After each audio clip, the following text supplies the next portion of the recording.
Hello, Alexa and Brendan. Hello. Hi. Welcome to our little video interview. And you just won your second Grand Prix event this season. How do you feel from the first to second event? You have progressed, and Yes. what is your general start of the assessment of the start of the season for you? Yeah, I would say it's very pleased with how we're progressing so far. We are still at the early stages of our season, so still a lot of work that needs to be done on our content. But overall, very happy where how we have started and where the potential can take us this year. Yes, I feel like the confidence and ability coming here was at a different level than Skate America. Unfortunately, there was the mistakes on my jumps in the free skate, but I felt like at home and in the practices here I was pretty solid, which gives me a lot of confidence that we're doing the right thing to prepare for the final, and we will be at our best at the right time. You came off the Olympic season. It was a challenging season with everything going on, not with COVID situation, and then you finished it on such a high note. You skated so well. You won your world title. So how was it to come back? How did you find the motivation to continue and to maybe improve even further? Sure. Well, yes. Yeah, I would say Alexa and I's partnership is still fairly new in a way. Like, we're 2 full seasons in, so this is our 3rd season. I think the motivation comes from the fact that Alexa and I just love the sport. We feel like it wasn't time yet to walk away from our partnership. And there's so much more we know we can stretch and gain and push this partnership, and that's what we're out to do this season. Yeah, we felt like we grew a lot on the tour of shows in a different light than in the competitive side, just on the performance level. And having that experience and that exposure kind of made us a little bit more eager to see what else we can continue to grow in as competitors. So that's been the motivation for another season together. So what do you think you can grow in as competitors specifically? Well, I think all our areas and all our content. I mean, I know Alexa and I still want to make big strides with our twist. We know there's so much more potential that we can execute on that element. The lifts can continue to grow. All in all, in our skating, just how our chemistry and we interact with one another on the ice. All these things are just small milestones we want to keep taking to the next level. Yeah, I don't think we feel like anything in our skating is the best that it can be, so every area can improve on, which is great because there's never nothing to do at the end of the day. There's always something else to do better. And that's just what we want to do. We want to see how much more we can do.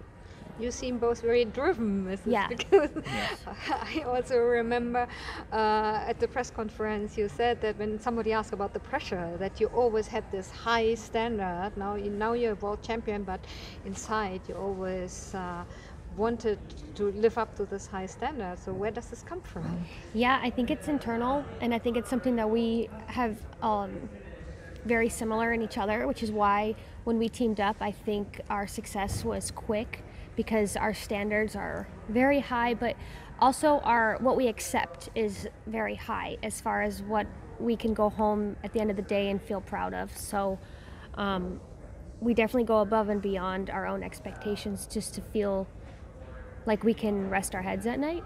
It makes us happy knowing we've pushed ourselves to the limit. It's that feeling of exhaustion that you've covered all areas, that you've tried your best. When doing that, I feel like your standard has to be at the world-class level because there's really no limit to what's the best in the world. I think that's what kind of has propelled us there. Yeah, I agree with everything Alexa just said. From day one when we started our partnership, I just knew that she had the same drive I did. It's been an amazing experience to share the same determination, devotion, intensity we have in the work we bring on the ice. And, you know, we took our first event, which was a virtual series in the States for us, took it as seriously as we did at the Olympic Games. And that's what our partnership's been all about. Every day, every session in training, every competition, it's been the same approach, same attack, and just trying to constantly grow and become the best versions of ourselves on the ice. Yeah, you are very ambitious. So being ambitious is good on the one hand, but it can also become a hurdle. So how do you deal with that? Well, it's interesting you bring that up, because when we decided to stay in this season, a lot of people had said, just have fun, just enjoy it, just have fun. And I'm thinking, how do you can't be at the level we're at and just have fun, because it's so serious and so just intense. But that's for us fun. Yes. So there's this balance between like working hard and stressing out and freaking out and trying to just, push yourselves for the reward at the end, and that's the fun part. So, yeah. Yeah, I think, Alexa says it perfectly. Fun for us is pushing ourselves to new limits, and after last season, we had a new bar we set. I do find that this season is just extra special. I don't know why. I wish I could tell you immediately, it's because of this, but I think Alexa and I worked so hard in the last 2 seasons, as we know every athlete does. And we overcome so much adversity with certain situations since our partnership started that I think it's like this is the first season where we're both like, okay, we have overcome so much and endured so much, achieved a lot, and now it's just let's focus on how much we can push ourselves, and in the meantime just acknowledge the fact that we're still here, we're still doing what we love and enjoy it. Yeah, he's right. There's something different about this season, even though the intention is the same. Yeah. I feel like maybe I'm just already proud of us before we've taken the ice for the program. So when we're done and there's the mistakes and the things that usually leave you very distraught and discouraged, I'm almost okay, because I feel complete, because the sport has given me so much already, and I'm just happy to still go. So it's like the icing of the cake. Yes. I mean, we're not going to settle for mistakes, but there's a certain sense of gratitude this season. The icing's the best part of the cake, so. Yeah, it's because you have achieved something and nobody's ever going to take this away from you, right? So, and that's great that you still feel motivated. You have your programs, your programs stand out as emotional and intense, I might even say. Can you talk a little bit about the choice of your programs with this season, please? Yeah, I love our selections this year. I mean, I've loved all of our selections, but this season particularly, I think our short program is just what Shaylin's done. It's just a whole nother level of our kind of style we like to do. I love it. Fierce and aggressive and very kind of unusual. And I think it's like the program in my mind is just iconic, and I want to keep pushing what that definition means for us. And then the free program kind of just feels like it's just a sign of the times, It's kind of like we're here, we love it, the song's great, we think we relate to it. It's a pretty literal. Yeah. It's a lot of emotion. For me too, the short program, I love character-driven programs. Anytime I can be a character, I thrive more. But it's often difficult to have a character in a free skate for the 4 minutes, which is why more skaters choose it for a short. So I love becoming a character in the short program, and this one in particular just brings me so much fire. It's interesting you say that in the short, most skaters pick for the shorter character because it's easier than in the long, but in the long you have more time. Yeah. Yes. Well, more time to have to portray that role, and when you get tired, you can't let go of that fierceness. But I think it would be. I haven't really done a free skate with a main type of character lately. In the last with Brendan, or in the last couple with Chris. At home, you continue to work with your coaching team. What maybe is there something new? Maybe has changed in your training process since last season, or is it? We don't have the same training mates of Jessica and Brian.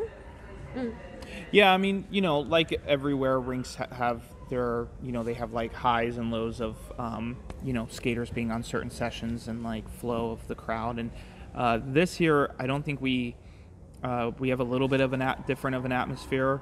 And like Alexa said, without Jess and Brian, they were always on our sessions, and they were another great U.S. team that we love to push one another. And so there's a little difference there. I think our training, we had a much later start to the season than I think we both ever had.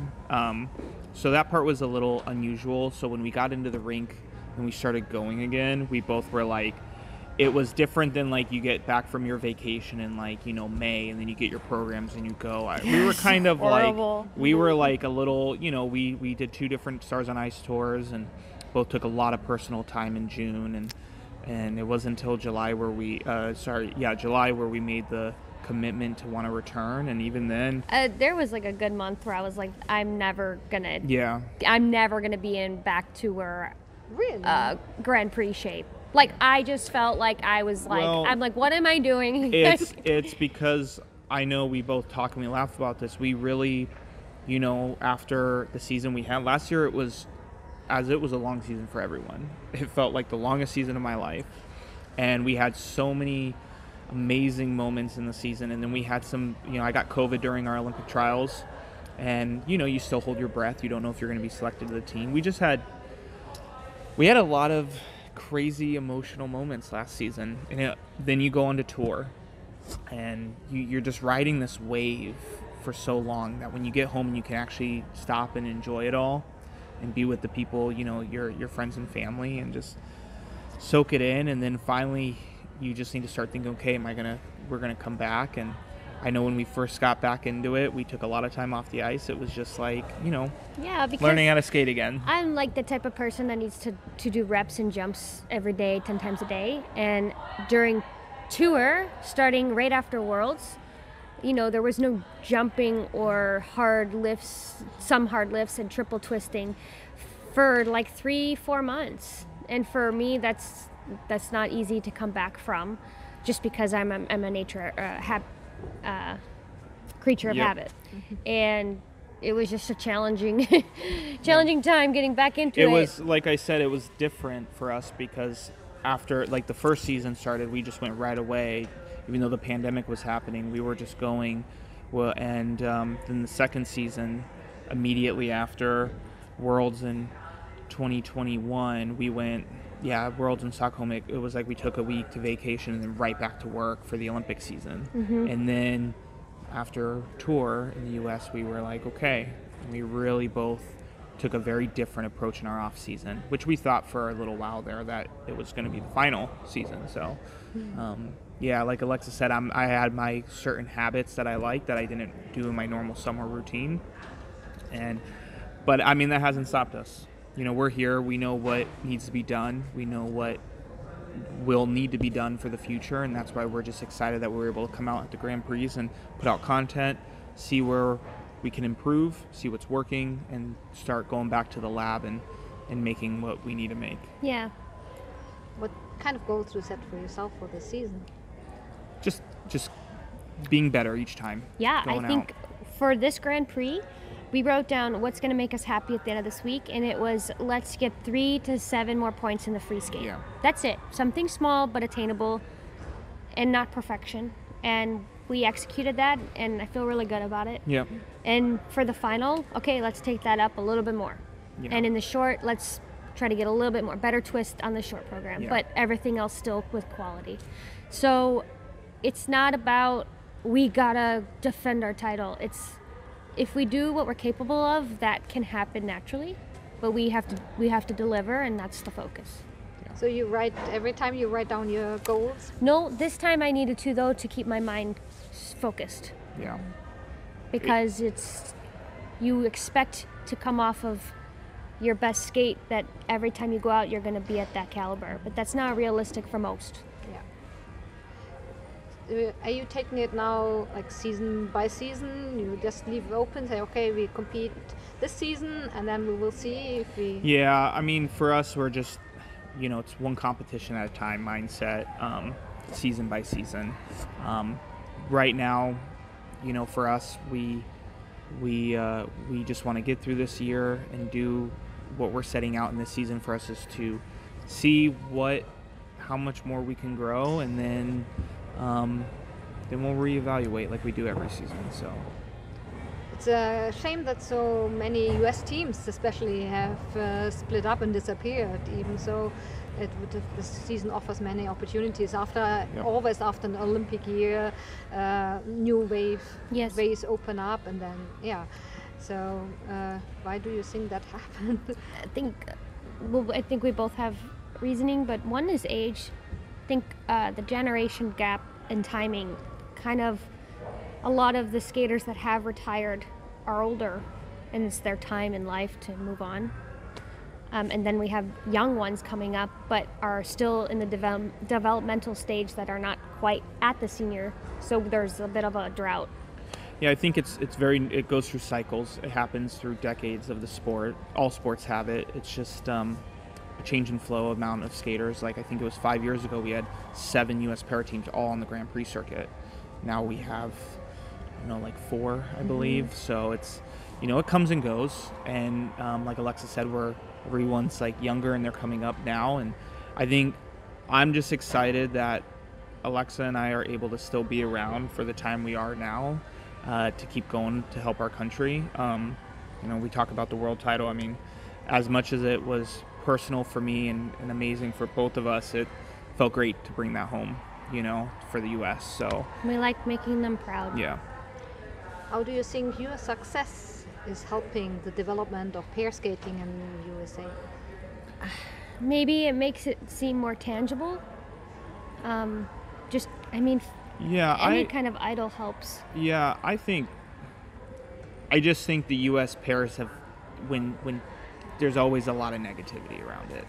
There just has been internationally. And I think we have some incredible skaters in our country, incredible teams. And it's just needing to calibrate the right skaters and, like Alexa said, the re-educate, like growing and how they're coming up. I think the U.S. pairs have all the tools to continue to be a huge front runner in the world. And I think Alexa and I are a good example that with hard work and determination, on top of just when you set your mind to a goal like we both did when we teamed up, and you follow and listen to your heart like the way I think all athletes should, the sky's the limit. What is your advice to younger skaters, pair skaters especially maybe? Definitely stay in it for the long haul, because most of your successful pair teams, they're older in their 30s. I mean, some of the best, most iconic pairs are older, but they didn't get there overnight. They put in years of competing and changing partners and commitment to get there. And I think that's one reason why we lose pair teams, is because it's hard to hold on to something that's uncertain. But that's what it takes. I mean, I'm 31. Wow. Yep. Yeah, I agree with Alexa. I always looked at the most successful para teams like a very nice bottle of fine wine. With age, just makes it better. Yeah. You have to go through that workshop. You have to go through a couple seasons to build a foundation, go through challenges. I mean, it builds any team stronger. And I think, some teams come together and within a season, sure, there's success. But, when you look at the all-time greats, 5 or 6 seasons in is when they start hitting their peak. Yeah. And what is the thing you look forward the most to this season? Just skating the next comp with Alexa. The next one. I'm just always in my element when I'm skating. So the more time with Brandon on the ice, the better. Great. So we are looking forward to seeing you again very soon on the ice and competing, and wish you the best of luck. Thank you. Thanks for having us. Bye.